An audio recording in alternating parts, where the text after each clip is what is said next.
Canada immigration में आजकल ये एडवाइस बहुत पॉपुलर हो रही है कि आप अपनी कंट्री जाकर 1 साल का एक्सपीरियंस लेके फॉरेन एक्सपीरियंस लेकर आप कनेडियन एक्सपीरियंस क्लास में अपनी फ़ाइल लगा सकते हैं और उससे आपको पॉइंट्स का बूस्ट मिलेगा। Definitely a very good advice. आपको 50 पॉइंट्स का बूस्ट मिलता है स्कोर में। लेकिन ये करने से पहले आपको ये जानना बहुत ज़रूरी है ताकि आप गलती ना कर बैठो। सो करना ये है कि आपको ये देखना है कि आप जब जाओ उसके बाद आप 1 साल का एक्सपीरियंस लेने के बाद आपके पास 2 साल रह जाते हैं।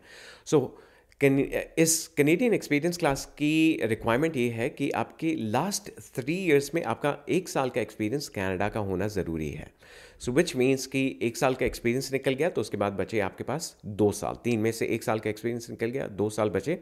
तो आपके पास एक्सपीरियंस ख़त्म करने के बाद 2 साल का टाइम है कि 2 साल के अंदर अंदर अगर आपको आईटीए आ जाता है तो वेल एंड गुड, अदरवाइज आप कनेडियन एक्सपीरियंस क्लास से बाहर हो जाते हैं। So anyone who is thinking of going there, they have to be very sure कि उनका 2 साल के अंदर अंदर आईटीए में उनको आईटीए आ जाएगा, ड्रॉ में नंबर आ जाएगा। अगर आप 500 से ऊपर स्कोर करते हैं कनेडियन फॉरेन एक्सपीरियंस गेन करने के बाद, then there is benefit of going.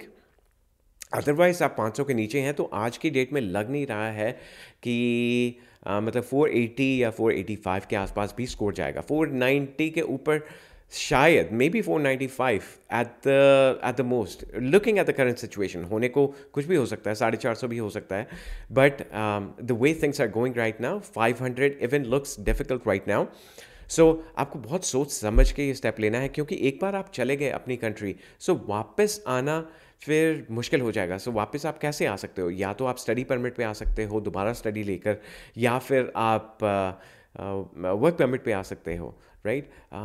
You may not be left with a lot of options. So whatever decision you take, अगर आप जाने की सोच रहे हो तो प्लीज़ सोच समझ के कि 2 साल हैं आपके पास after you go back to your country, after you gain the experience. और ऐसा नहीं है कि आप जिस दिन लैंड करोगे उसी दिन आपको जॉब मिल जाएगी, जॉब वेट कर रही होगी और उस दिन से ही आपका टाइम स्टार्ट हो जाएगा। सो आपको जॉब मिलने में हो सकता है 6 महीने लग जाए। So that's a loss of time for you, right? So you have to be very careful about taking this decision. So if you have any questions, feel free to call me on the number mentioned below. I'll be more than happy to help you.